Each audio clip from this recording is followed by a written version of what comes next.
السلام علیکم ورحمۃ اللہ وبرکاتہ۔ بسم اللہ الرحمن الرحیم۔ فجر کی سنت اور دو فرض کے درمیان کا وظیفہ۔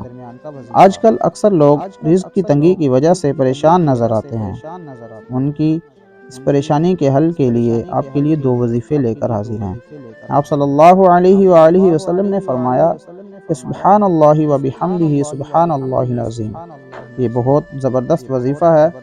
اس کی وجہ سے اللہ تعالی تمام مخلوقات کو روزی دیتا ہے۔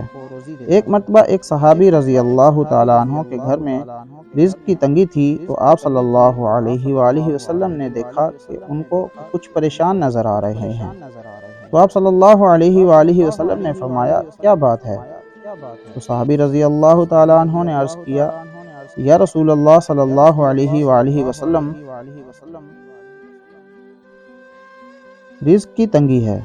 تو آپ صلی اللہ علیہ وآلہ وسلم نے فرمایا میں آپ کو ایسا وظیفہ نہ بتاؤں جس کے وسیلے سے مخلوق کو رزق دیا جاتا ہے؟ تو آپ بھی وہ وظیفہ پڑھا کریں۔ وہ وظیفہ سبحان اللہ و بحمدہ سبحان اللہ العظیم کا ہے۔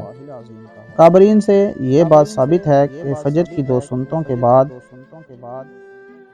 فرض نماز سے پہلے 100 مرتبہ سبحان اللہ و بحمدہ سبحان اللہ العظیم استغفر اللہ یہ پڑھا کریں۔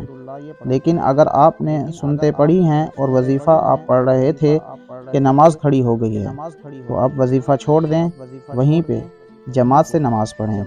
جو بقایا وظیفہ رہ گیا ہے اس کو نماز کے بعد پڑھ لیں، اور نماز کے بعد ایک اور آیت 70 مرتبہ پڑھا کریں۔ وہ 25واں سپارہ سورۃ الشورى آیت نمبر 19، یہ 25ویں سپارے میں آتی ہے۔ اللہ لطیف بعبادہ یرزق من یشاء وہو القوی العزیز۔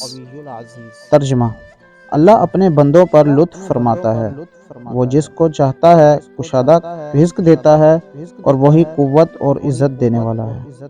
اس آیت کا ورد 70 مرتبہ آپ کیا کریں، انشاءاللہ تعالی اللہ کے حکم سے رزق کی تنگی ختم ہو جائے گی۔ اللہ پاک ہم سب کو عمل کی توفیق عطا فرمائے، آمین یا رب العالمین۔ امید کرتا ہوں آپ سب کو یہ ویڈیو پسند آئی ہوگی۔ ملتے ہیں نیکسٹ ویڈیو میں۔ جزاک اللہ خیرا۔